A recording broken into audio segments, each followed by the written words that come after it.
Hello दोस्तों, नमस्ते। स्वागत है आप सभी का। अगर आप भी यूपी टेट परीक्षा की तैयारी कर रहे हैं, तो आप अच्छी तरह जानते हैं कि पीवाईक्यू का कितना महत्व है। आज की इस क्लास में हम सॉल्व करने जा रहे हैं 23 जनवरी 2022 को हुए यूपी टेट पेपर 1 का यानी सीडीपी बाल विकास का पूरा सेक्शन।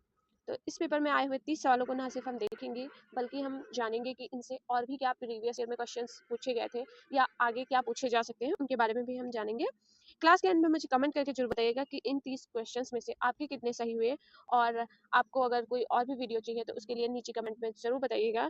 तो चलिए बिना देरी किए हुए हम लोग हमारा पहला क्वेश्चन है, कोहलर निम्न में से किससे संबंधित है?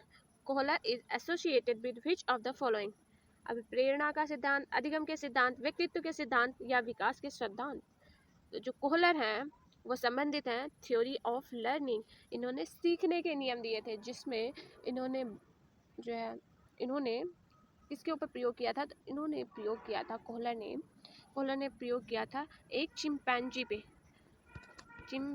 पे जिसका नाम था सुल्तान। ये प्रीवियस ईयर में पूछा गया है कि सुल्तान नाम के चिंपैंजी पर किसने प्रयोग किया था, तो ये कोहलर है। सो नेक्स्ट क्वेश्चन पे चलते हैं।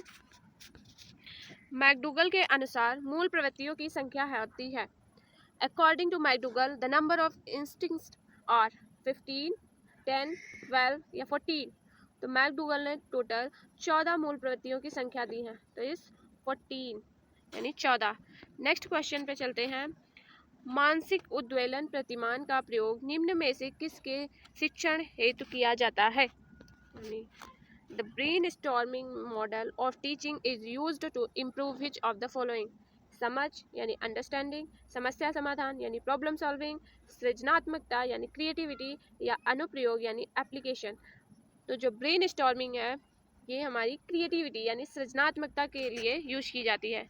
तो नेक्स्ट क्वेश्चन पे चलते हैं, दैट इज निम्न में किसके प्रयोग में कुत्ता एक विषय था? यानी किसने कुत्ते पर प्रयोग किया था? स्किनर ने, कोहलर ने, थॉर्नडाइक ने या पावलव ने? तो स्किनर ने किया था कबूतर पे और चूहे पे। कबूतर और चूहे पे किसने किया था? स्किनर। कोहलर ने किया था चिंपैंजी पे जिसका नाम था सुल्तान। थॉर्नडाइक ने किया था बिल्ली पे और पावलव ने किया था कुत्ते पे। तो कुत्ते पे प्रयोग किसने किया था? पावलव ने। नेक्स्ट मौलिकता, नमनीयता तथा प्रवाह निम्न में से किसके घटक हैं? बुद्धि के, अभिप्रेरणा, व्यक्तित्व या सृजनात्मकता यानी ओरिजिनलिटी, फ्लेक्सिबिलिटी एंड फ्लो और the component of which of the following? Intelligent, motivation, personality और क्रिएटिविटी। तो ये सारे जो घटक हैं यानी ये सारे जो कंपोनेंट हैं वो हैं हमारे सृजनात्मकता यानी कि हमारी जो क्रिएटिविटी है उसके ये सारे कंपोनेंट हैं। ये क्वेश्चन प्रीवियस ईयर में एक बार फिर पहले पूछा जा चुका है, तो उसको ही रिपीट किया है। तो यूपी टेट में जो क्वेश्चंस हैं वो ही रिपीट होते हैं, तो प्रीवियस ईयर को 100% सॉल्व करके जाना। बहुत सारे क्वेश्चंस रिपीट होते हैं, चाहे वो सीडीपी का सेक्शन हो, हिंदी का सेक्शन हो, या आपकी जो भी अदर लैंग्वेज होगी जो सेकेंड उसका सेक्शन हो, चाहे वो ईवीएस का सेक्शन हो या जो साइंस और सोशल साइंस का सेक्शन हो या मैथ का हो। हर एक सेक्शन में क्वेश्चंस ही रिपीट होते हैं। तो प्रीवियस ईयर इज मस्ट। इस एग्जाम में प्रीवियस ईयर लगाए बिना तो जा ही नहीं सकते हो। तो ऐसे ही अदर जो वीडियोस आने वाली हैं उनको ध्यान से देखना। ये मैं सारे के सारे जो प्रीवियस ईयर क्वेश्चन आए होंगे सीडीपी के और भी अदर जो हैं उनको मैं सॉल्व कराने की पूरी कोशिश करूँगी। तो उनको पूरे क्वेश्चंस को देख के जाना, and I am 100% sure that कि आप सबका हो जाएगा जो भी ये वीडियोस देख रहा है। तो चलिए अब हमारे नेक्स्ट क्वेश्चन पे चलते हैं। दैट इज हमारा नेक्स्ट क्वेश्चन है, दैट इज युयुत्सा है यानी कॉम्बैट है। कॉम्बैट क्या है? युयुत्सा क्या है? एक मूल प्रवृत्ति है, चिंतन है, कल्पना है या संवेग यानी ये एक इंस्टिंक्ट है, थिंकिंग, इमेजिनेशन या इमोशंस। तो युयुत्सा क्या है? ये एक मूल प्रवृत्ति है। मूल प्रवृत्ति किसने दी? मैकडूगल ने कितनी मूल प्रवृत्तियाँ दी? 14, जो हमने ऊपर बात की हुई है। तो देख लो एक ही थ्योरी में से दो क्वेश्चंस आ रहे हैं, तो यानी थ्योरीज कितनी इंपॉर्टेंस है ये आपको अभी पता चल रहा होगा। सो नेक्स्ट क्वेश्चन पे चलते हैं, जो क्या है कि बालकों के सामाजिक विकास को प्रभावित करने वाले तत्व हैं आर्थिक, वंशानुगत, शारीरिक या सामाजिक परिवेश जन्य तत्व यानी factors affecting the social development of children. यानी जो बच्चे के सोशल डेवलपमेंट को क्या प्रभावित करता है? इकोनॉमिक एलिमेंट, हेरिडिटरी, फिजिकल या सोशल इन्वायरमेंट। तो सोशल को सबसे ज़्यादा, तो सोशल इन्वायरमेंट ही जो एलिमेंट्स हैं वही सबसे ज़्यादा प्रभावित करेंगे। तो इसका जो आंसर होगा वो हमारा 4 होगा। नेक्स्ट है शारीरिक विकास का एक प्रमुख नियम निम्न में से कौन सा है? मानसिक विकास से भिन्नता का नियम, कल्पना और संवेगात्मक विकास के संबंध, द्रुतगामी विकास का नियम या अनियमित विकास का नियम।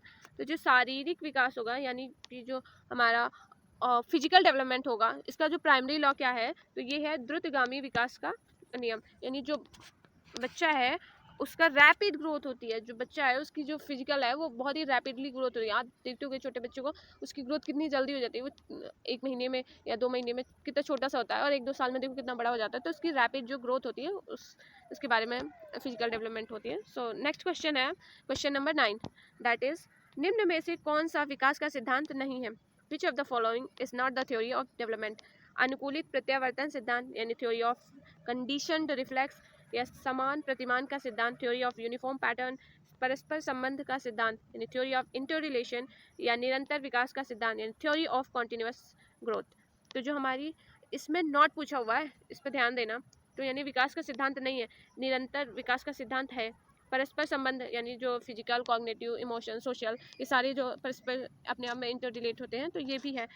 यूनिफॉर्म पैटर्न, तो जो पैटर्न होता है वो यूनिफॉर्म होता है। ऐसा नहीं है कि कोई बच्चा पहले बड़ा होता है फिर छोटा होता है, ऐसा नहीं होता है। सबका पैटर्न सेम होता है। सब पहले जो है वो घुटने के बल चलना सीखते हैं, फिर ही वो खड़े होकर चलना सीखते हैं। पहले बैठना सीखते हैं, उसके बाद वो घुटने के बल चलते हैं, उसके बाद वो चलना सीखते हैं। ऐसा नहीं है कि कोई बच्चा लेटा हुआ है, छोटा सा है, लेटा हुआ है, उसके बाद वो खड़ा होकर चलना लगा, फिर बाद में उसने बैठना सीखा। तो पैटर्न तो सेम ही होता है। सारे बच्चे एक ही होते हैं, चाहे वो इंडिया का हो, चाहे वो अमेरिका का हो, चाहे वो साउथ अफ्रीका का हो, या फिर वो ऑस्ट्रेलिया का हो। हर जगह के जो बच्चे हैं उनका पैटर्न सेम ही होगा, बस रेट डिफरेंट होती है। अगर इसी जगह पर रेट होता है तो वो डिफरेंट होती है। वहीं अगर बात की तो इसका जो कंडीशन रिफ्लेक्स है, इसके बारे में पावलोव ने बात की है। तो ये हमारा राइट ऑप्शन होगा, यानी जो इसका आंसर होगा सही वो ऑप्शन नंबर 1 होगा। नेक्स्ट चलते हैं, विकास के परिणाम स्वरूप नवीन विशेषताएं और नवीन योग्यताएं प्रकट होती हैं, यह कथन दिया है। ये किसने दिया है? तो ये गैसल ने दिया है, ये डगलस एंड हॉलैंड ने दिया है, ये मेरेडिथ ने दिया है, या फिर ये हरलॉग ने दिया।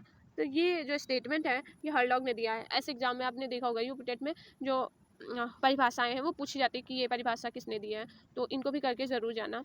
आई विल ट्राई कि जो भी परिभाषाएं जो मेन एग्जाम में पूछी गई हैं या जो पूछी जा सकती हैं उनको मैं एक वीडियो में कवर करूँ, सो दैट आप उनको अच्छे से देख सको। तो नेक्स्ट आने वाली वीडियोस में वो भी आएंगी। सो चैनल को ज़रूर सब्सक्राइब करके जाना। नेक्स्ट हमारा क्वेश्चन है कि पूर्व अनुभव के आधार पर संवेदना को अर्थ प्रदान करना कहलाता है, यानी giving meaning to sensation on the basis of past experience is called. कल्पना, चिंतन, स्मृति या प्रत्यक्षीकरण। तो इसका राइट ऑप्शन होगा प्रत्यक्षीकरण। यानी जो परसेप्शन है वो हमारी पूर्व जो अनुभव होते हैं उनके आधार पर जो संवेदना है उसके अर्थ को प्रदान करना, ये एक परसेप्शन कहलाता है। यानी जो हमारे जो पूर्व के एक्सपीरियंस हो रहे होते हैं उनको एक मीनिंग देना क्या है? परसेप्शन यानी प्रत्यक्षीकरण। सो नेक्स्ट क्वेश्चन पे चलते हैं, दैट इज सीखने में प्रयास व भूल के सिद्धांत का प्रतिपादन किसने किया है? Option number 1 Kohler, gestalt, Thorndike या पावलोव। तो सीखने के जो प्रयास व भूल का सिद्धांत है ये थॉर्नडाइक ने दिया है। तो इसका राइट ऑप्शन होगा थर्ड। यानी जो इन्होंने दो प्रकार के सिद्धांत दिए, एक तो इन्होंने मूल सिद्धांत दिए और एक गौड़ दिए। तो मूल जो दिए वो 3 दिए और गौड़ 5 दिए। तो जो 3 है उनमें से एक है तत्परता का नियम, अभ्यास का नियम और प्रभाव का नियम, और भी जाना जाता है। सो नेक्स्ट क्वेश्चन है कि औसत बुद्धि वाले बालकों का बुद्धि लब्ध स्तर होता है, यानी जो एवरेज इंटेलिजेंट चिल्ड्रन है उनका जो IQ है वो कितना होगा? तो ये 70 to 79, 110 to 140, या 90 to 109, या 80 to 89। तो जो एवरेज बच्चा है उसका जो IQ होगा वो होगा 90 से लेकर 110 या 109 जो आता है वो एक एवरेज बच्चे के लिए होगा, यानी जो सामान्य बच्चा है उसके लिए होगा। नेक्स्ट है, निम्न में से कौन तरल क्रिस्टलीय बुद्धि के प्रतिमान के प्रतिपादक हैं? Who among the following has proposed fluid mosaic model of intelligence, यानी बुद्धि को ये होगा। पहला है कैटल, बी स्किनर, सी वर्नर, डी है थॉर्नडाइक, यानी जो चौथा ऑप्शन है वो थॉर्नडाइक। तो ये दिया था कैटल ने जो बुद्धि का जो फ्लूइड मॉडल है ये कैटल ने दिया था। और ठीक है, नेक्स्ट क्वेश्चन है, क्रिया प्रसूत अधिगम सिद्धांत का प्रतिपादन किसने किया? Operant conditioning theory is propounded by Hull, Skinner, Hegarty या थॉर्नडाइक। तो क्रिया प्रसूत जो है ये स्किनर की है। इसको RS थ्योरी के नाम से भी जाना जाता है। ऑपरेंट कंडीशनिंग, इसमें इन्होंने पुनर्बलन की बात की कि पुनर्बलन पॉजिटिव और निगेटिव उसके बारे में बात की है। तो ये होगा ऑप्शन नंबर बी, जो ऑप्शन नंबर 2 है वो हमारा राइट होगा। स्किनर ने ऑपरेंट कंडीशनिंग थ्योरी दी है। नेक्स्ट है ब्लूप्रिंट निम्न में से किसका महत्वपूर्ण घटक है? तो जो ब्लूप्रिंट है ये परीक्षण निर्माण, परीक्षण अंकन, परीक्षण प्रशासन या परीक्षण वैधता, यानी जो blueprint is an important component of which of the following? Test construction, test scoring, test administration या टेस्ट वैलिडेशन। तो ब्लूप्रिंट जो है वो टेस्ट कंस्ट्रक्शन, ब्लूप्रिंट का मतलब होता है जब हम किसी चीज़ को एज अ रफ काम कर रहे होते हैं, यानी ब्लूप्रिंट बना रहे होते हैं, स्ट्रक्चर बना रहे हो तो कोई भी चीज़ होती है तो पहले उसका ब्लूप्रिंट बनाया जाता है। तो यानी हम कुछ ना कुछ न्यू कंस्ट्रक्ट कर रहे हैं तो उसका ब्लूप्रिंट होता है। तो ये टेस्ट कंस्ट्रक्शन होगा, यानी जो ऑप्शन नंबर ए है वो हमारा राइट हो जाएगा। नेक्स्ट क्वेश्चन पे चलते हैं, दैट इज विकास की पूर्व संक्रिया अवस्था निम्न में किसने दिया था? यानी pre operational stage is the stage of development proposed by Bruner, Skinner, Kohler या पियाजे। तो ये दिया था पियाजे ने, हमारे जो पियाजे साहब है उन्होंने दिया था प्री ऑपरेशनल स्टेज। इन्होंने 4 स्टेजेस दी है।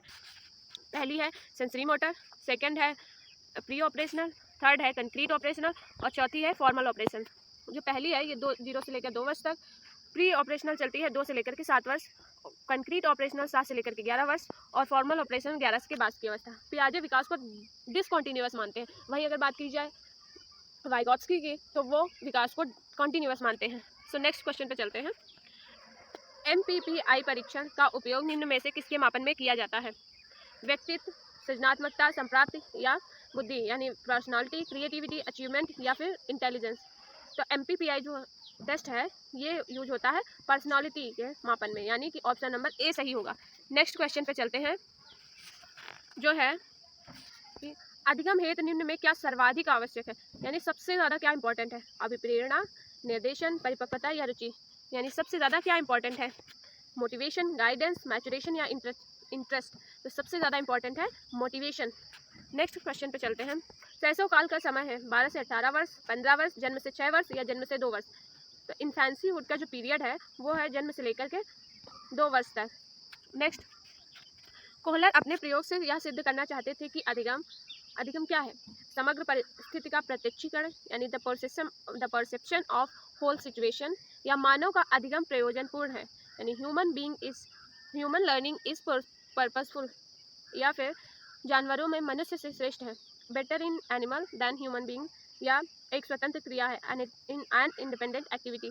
तो कोहलर जो साबित करना चाहते थे वह है कि समग्र परिस्थिति का प्रत्यक्षीकरण है, वो अधिगम को समग्र परिस्थिति का प्रत्यक्षीकरण मानते हैं। नेक्स्ट है, किसने पाठ योजना की पंचपद प्रणाली प्रतिपादित किया है? यानी 5 step system of lesson planning किसने दिया है? जॉन डीवी, ब्लूम, किलपैट्रिक या हर्बर्ट। तो इसको कहते हैं हर्बर्ट की पंचपदी प्रणाली। तो इसका ऑप्शन नंबर 4 सही हो जाएगा। नेक्स्ट है कि निम्नलिखित में ग्रंथियों के आधार पर व्यक्तित्व के विभिन्न प्रकारों की चर्चा किसने की? क्रेस्मर, स्प्रेंजर, कैनन या जुंग। तो जो बेस्ड ऑन जो पर्सनालिटी का जो टाइप्स दिए हैं ग्लैंड्स के बेस पर वो दिए हैं कैनन ने। तो इसका ऑप्शन नंबर सी सही हो जाएगा। इन्होंने थायराइड ग्लैंड और पिट्यूटरी ग्लैंड ऐसे करके इन्होंने 3 दिए हैं, तो इसका ऑप्शन नंबर 3 सही हो जाएगा। नेक्स्ट है, सृजनात्मकता मौलिक परिणामों को अभिव्यक्त करने की मानसिक प्रक्रिया है, यह कथन है पॉल एवं ब्रूस का, crow and crow, D horn या फिर ड्रेवेल का। तो ये जो परिभाषा दी है ये क्रो एंड क्रो की परिभाषा है। ऐसे एग्जाम्स में 2-3 परिभाषाएं करके पूछते हैं यूपी टेट में, तो इनको ज़रूर से ज़रूर कर लेना। नेक्स्ट है, BF स्किनर के अनुसार बच्चों में भाषा का विकास होता है जन्मजात क्षमताओं के फलस्वरूप, व्याकरण में प्रशिक्षण के फलस्वरूप, अनुकरण में एवं प्रबलन के फलस्वरूप या परिपक्वता के फलस्वरूप। तो BF स्किनर जो भाषा का विकास कैसे मानते हैं, वो मानते हैं कि अनुकरण एवं पुनर्बलन या प्रबलन के फलस्वरूप, यानी इमिटेशन एंड रीइंफोर्समेंट का आउटकम है जो लैंग्वेज का डेवलपमेंट होता है बच्चों में। सो इसका ऑप्शन नंबर 3 सही होगा। नेक्स्ट क्वेश्चन है हमारा, मूल प्रवृत्तियों को 14 प्रकार से किसने वर्गीकृत किया है? तो ये किया है मैकडूगल ने। नेक्स्ट है, किसी दूसरी वस्तु की अपेक्षा एक वस्तु पर चेतना का केंद्रीकरण अवधान है, यह कथन है डम्बिल का, मैकडूगल का, मन का या रॉस का। तो ये कथन दिया है डम्बिल ने, तो इसका ऑप्शन नंबर ए सही होगा। नेक्स्ट है, निम्नलिखित में किसका नाम सुजनन शास्त्र के पिता के रूप से जुड़ा हुआ है, यानी whose name is associated with father of eugenics from the following? Crow and crow, Woodworth, Galton या रॉस? तो ये है गॉल्टन। गॉल्टन को सुजनन शास्त्र के पिता के रूप में जाना जाता है। नेक्स्ट है 12 वर्ष से 16 वर्ष के बालकों हेतु हिंदी में डॉक्टर एस जलोटा ने कौन सा परीक्षण प्रतिपादित किया है? अशाब्दिक बुद्धि परीक्षण, चित्रांकन परीक्षण, आर्मी अल्फा टेस्ट या साधारण मानसिक योग्यता परीक्षण? तो ये है ऑप्शन नंबर 4, यानी साधारण मानसिक योग्यता परीक्षण, जिसको हम कहते हैं जी मैट, यानी जनरल मेंटल एबिलिटी टेस्ट, जी मैट, जो कि दिया है डॉक्टर एस जलोटा ने। एक आया है प्रीवियस ईयर में ही कि ये किस ईयर के बालकों के लिए है, तो ये भी पूछ लेते हैं। तो ये 12 से 16 वर्ष के लिए, तो इसको भी ध्यान में जरूर रखना। नेक्स्ट है हमारा लास्ट क्वेश्चन है, बुद्धि के द्विकारक सिद्धांत का प्रतिपादन किसने किया? थॉर्नडाइक, स्टर्न, वर्नन या स्पीयरमैन? तो इसका जवाब आपको देना है नीचे कमेंट बॉक्स में। एक हिंट मैं दे सकती हूँ कि इन्होंने ही त्रितत्व का सिद्धांत भी दिया है। अगर आपने नहीं पढ़ा है तो आप हमारी प्रीवियस वीडियोस देख सकते हैं, उसमें मैंने ये पूरा करवा के रखा है। तो ये आपके लिए होमवर्क रहने वाला है कि इस क्वेश्चन का आंसर क्या होगा। तो मिलते हैं नेक्स्ट वीडियो में। अगर वीडियो अच्छी लगी हो तो लाइक करें, और जो भी और PYQ हैं उनको हम जल्दी कराने की कोशिश करेंगे। आपके एग्जाम से 10 दिन पहले सारे प्रीवियस ईयर के जो CDP का पोर्शन है वो सारा कुछ कवर कर दिया जाएगा। So thank you for watching.